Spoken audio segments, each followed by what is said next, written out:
O Brasil precisa de uma reforma previdenciária com urgência?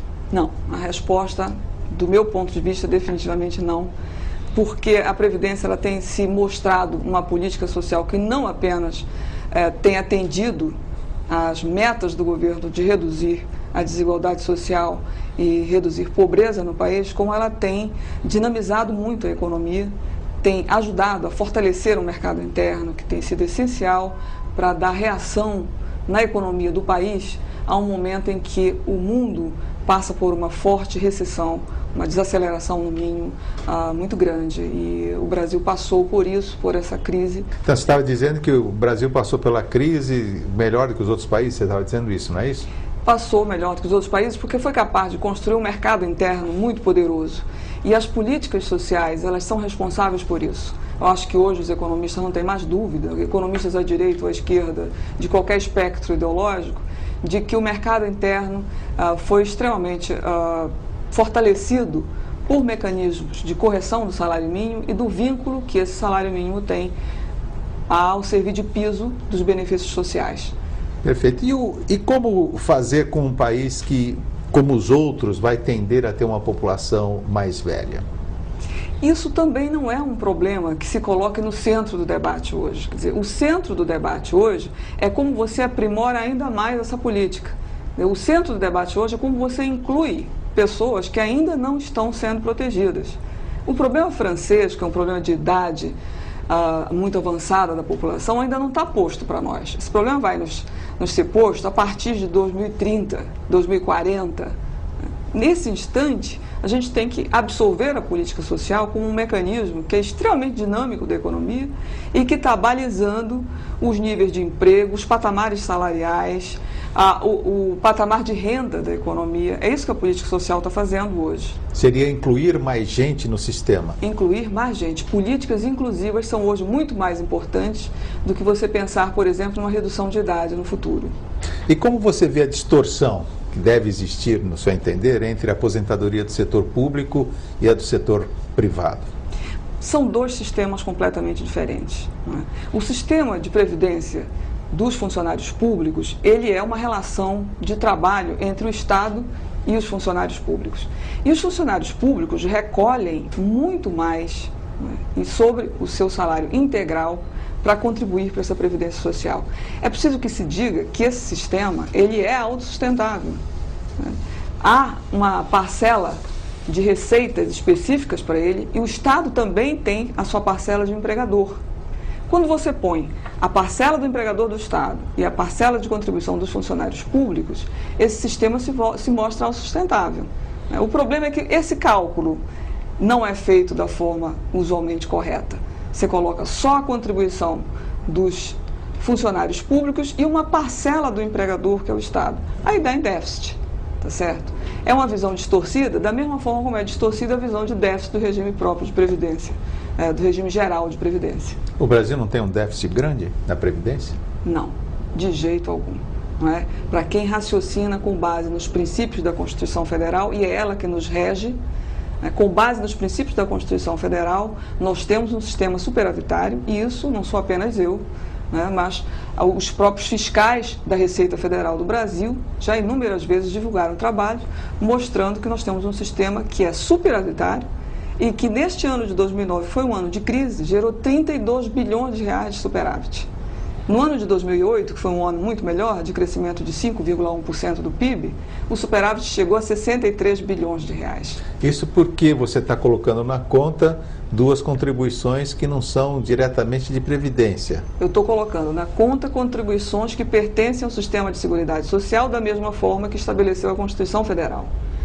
A Previdência, ela é parte do sistema. A contribuição social sobre o lucro líquido e a contribuição para o financiamento da Seguridade Social, que é a COFINS. Fora isso, você tem também o PIS/PASEP e ainda tem a contribuição dos concursos de prognósticos. Veja bem, nós temos 4 fontes de receita. Então, juntando tudo isso é que dá o superávit e não o déficit. Exatamente. Mas é assim que a conta deve ser feita. Não existe nenhuma legislação que diga que a Previdência só tem uma fonte de receita. Mas o governo está usando esse dinheiro para outras ações sociais também, como, por exemplo, a educação.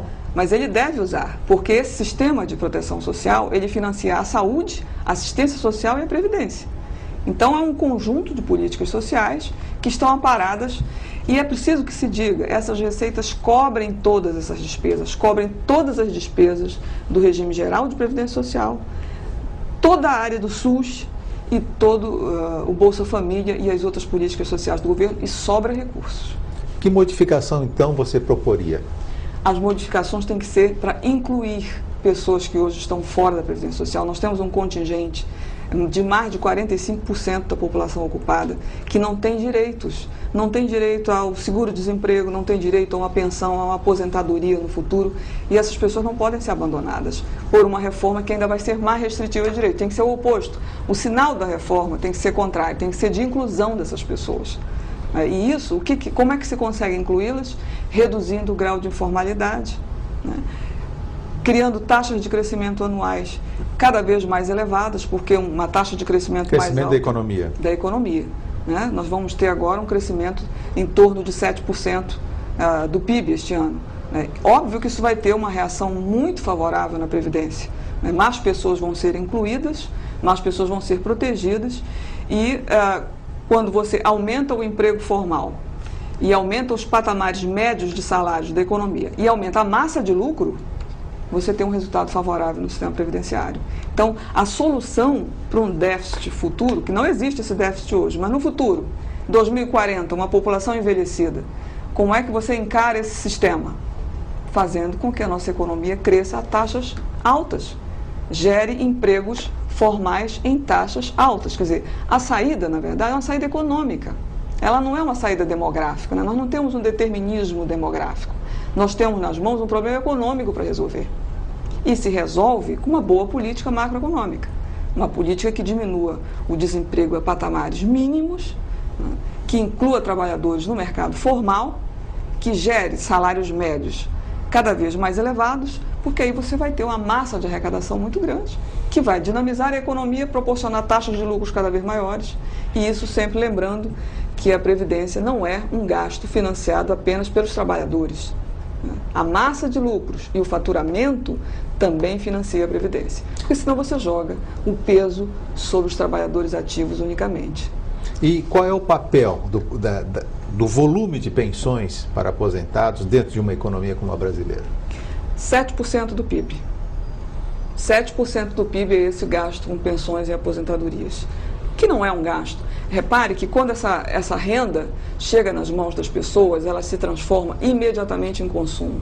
Vai pagar o gás, a luz, a padaria, a farmácia, vai pagar a passagem de ônibus, vai comprar alimentos, comprar vestuário, quer dizer, vai voltar imediatamente para a sociedade. Né? Não é um fardo, ao contrário, isso vai voltar, vai girar na economia, vai estimular maior produção, maior geração de emprego, maior renda, cria um círculo virtuoso que faz a economia crescer. Esse é o segredo do crescimento da economia brasileira atualmente. São as políticas sociais que o país está desenvolvendo. Então, o que está diante de nós é o oposto do que está diante da Europa. Né? E a Europa está reagindo de uma forma conservadora, está negando o seu passado. Né? O passado de proteger, de criar uma sociedade solidária. O peso da aposentadoria não pode recair em cima do indivíduo. Ela tem que ser uma responsabilidade de toda a sociedade. Tem que ser uma responsabilidade do Estado, em que os jovens protegem os velhos, os saudáveis protegem os doentes, os aptos protegem os inaptos, os válidos protegem os inválidos. Essa é a sociedade solidária que a gente tem que construir. E isso envolve um certo gasto do governo, que é alavancador da economia. Quer dizer, é tudo de bom. Nós temos que pensar na velhice como uma conquista da sociedade. Né? Foi algo que a sociedade almejou, que ela desejou. Investimos em pesquisas científicas, investimos no avanço da educação, no acesso à informação, no saneamento básico. Isso gerou uma longevidade. Ora, essa é a nossa vitória, a nossa conquista. Por que nós vamos punir o velho por uma conquista que nós tanto desejamos? É um contrassenso. Quer dizer, há muitas outras soluções a serem tomadas no campo socioeconômico, que podem, evidentemente, contornar toda essa situação, que é uma situação de grande valor para nós. Né? Foi uma vitória. E por que nós vamos lançar mão de medidas que são punitivas do idoso? Se nós quisermos ficar velhos, não faz sentido.